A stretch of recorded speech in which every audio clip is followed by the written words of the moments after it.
Hey, how's it going today? And today is a little bit different from the video that I normally make, tutorials and stuff like that. There was some news today the other day that Vizrt, I think I'm pronouncing that correctly, it's a Norwegian company. They ended up acquiring NewTek, the company NewTek that makes LightWave. And LightWave is, of course, a 3D software program that we use. We're very fond of it, and I actually personally have a lot invested in it as far as time and effort that I put into the learning the program, doing all kinds of things with it. But anyway, there is a kind of a little bit of uneasiness about what does the future hold about this acquisition. And it's really hard to kind of know. It's really interesting. There's been some posts about the LightWave forum. All I can say about that forum is that people do seem to have passionate opinions, but that's where you're supposed to go to get the latest information. So I don't know any backstory on any of these people really. This is apparently someone at LightWave here, and he's saying, since, for a moderator, Steve, he says, since at this moment there isn't a single human on the planet who knows what Vizrt will do.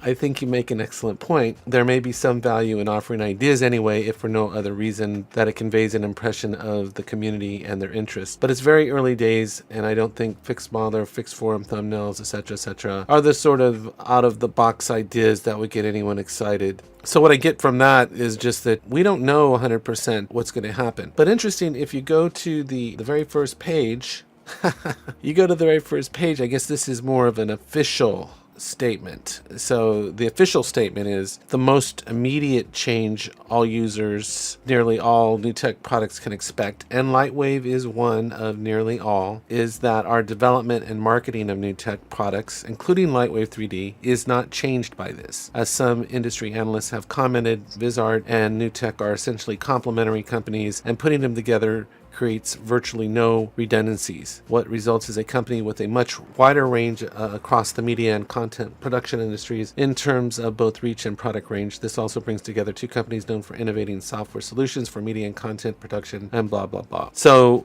that sounds like nothing's really going to change. Maybe there's no reason to be worried. So the most recent article I can find about the merger right now is this Andrew Cross. If you read this article, I'll put links to all these in the description. They ask, I would imagine that over the years, NewTek has probably had offers from other companies out of merger or acquisition. How did the Vizrt buyout come about, and why did NewTek take its offer? That's a really great question, right? And then he says, half our company has been friends with Vizrt for years. We have a lot in common. I know people don't look in the market and see that, but we are probably two companies that made their bets on software-based real-time technology on computers. And talking about having common DNA, he says, what's the next question is, Andrew, will you continue on as president of R&D of the combined company, and Vizrt president Michael Hallen will lead the business? What about the rest of the employees at NewTek and Vizrt? Are layoffs planned, or do you even know yet? And this is a good answer here. I absolutely do know, and this is really key. First off, just philosophically, NewTek and Vizrt are very aligned. But this is an acquisition that really is based on the strengths of both companies. So this is absolutely not a situation where we say we both got graphic systems, so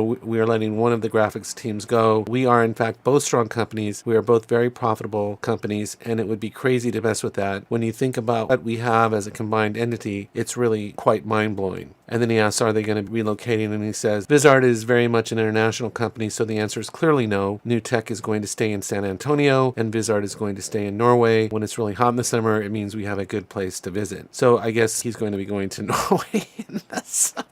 Okay, so what can you say? What we apparently don't have all the information yet. It doesn't sound like there's any plans to get rid of LightWave. It sounds like LightWave will continue to develop. LightWave has actually been on kind of a tear lately. They had the 2018 come out, and then the 2019 came out, and we know that there's a 2020 in the works. If nobody's being laid off, then I fully expect we're going to get 2020. The only thing that worries me is I know that LightWave has had some bumpy times, and some people have left LightWave for Blender, and I know people feel really strong about it, one way or the other. For me, whatever software program you're going to use is fine, but when it comes to a 3D program, the amount of time and effort and resources it takes to learn it is really incredible. It can take years, honestly, to master a 3D program. There's just so much to know, and there's so many things you can do with it. So I hope that's recognized by Vizrt. I hope they see the value in LightWave, and it certainly sounds like they do.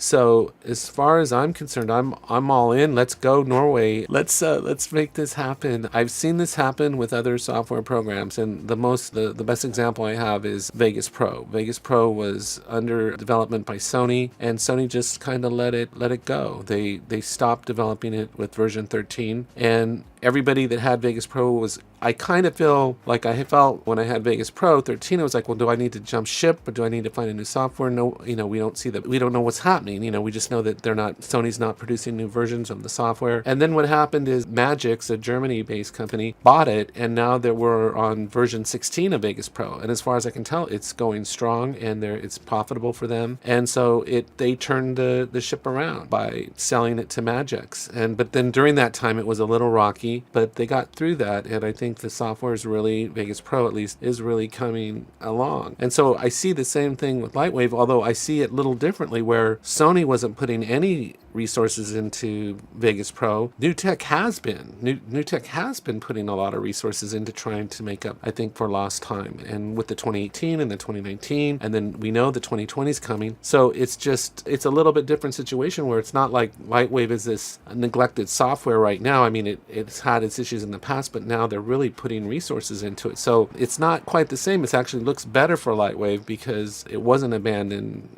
At least right now, currently it's not being abandoned, and they are finally putting some nice new features into it and bringing it up to speed with the PBR rendering and all that. Let's cross our fingers. Let's wish Vizrt and Dr. Crosswell and Mr. Hallen and all them. Yeah, let's go. Let's keep LightWave going. Definitely have my support, and I hope that all the LightWave users out there are supportive of the Vizrt as well. According to the articles, they're doing well with what they do, and it's basically a TV studio in a box software, the first company to really offer what they do. Their whole motto is unleash visual storytelling, so I would think that that's right in line with what LightWave does. It looks like their kind of graphics are more can be developed on the fly or relatively quickly, whereas LightWave, you can get into a lot more detail, I would think. So I don't see necessarily a lot of overlap between the program that they have for their real-time productions and LightWave. And so we'll just have to see what happens. We really will. I'm keeping optimistic, and I'm keeping my fingers crossed, and if I hear something new that's really encouraging, then I'll be sure to maybe make another video like this. So thanks for listening and watching, and we'll see what happens.